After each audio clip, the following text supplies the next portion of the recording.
Yesu mwenyewe atashuka na ataleta ufufuo. Wale wamekufa wamelala kaburini, hakuna mahali wameenda. Serikali ya Kirumi ilitufundisha mafundisho ambayo sio ya kweli.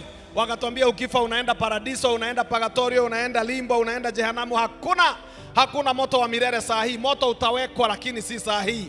Utawekwa kulingana na Mathayo 25 na Ufunuo 20. Utakuja kuletwa, sio saa hii.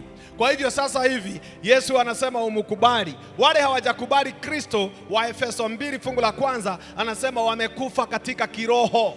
Lakini ukimwamini Yesu Kristo unahamishwa kutoka mauti unaingia katika uzima. Yohana 3:16, kwa maana jinsi Mungu alipenda ulimwengu akamtoa mwanawe wa pekee ili kila mmoja amwaminie asipotee bali awe na uzima wa milele. Wale hawatamkubali Yesu watapotea, hawatapata uzima wa milele. Yesu anasema nina ujira wangu mkononi mwangu, nitalipa kila mtu kulingana na kazi yake jinsi ilivyo, kulingana na Ufunuo 22 fungu la 12. Kwa hivyo tujiandae kumlaki Yesu Kristo. Na ukilala ukiwa katika Kristo, Ufunuo 14 fungu la 13 inasema ya kwamba heri wafu wafao katika Bwana. Kwa hivyo Mungu anasema ukifa ukiwa upande wake hakuna shida, kwa sababu wote tunakufa. Atakaporudi tutafufuliwa.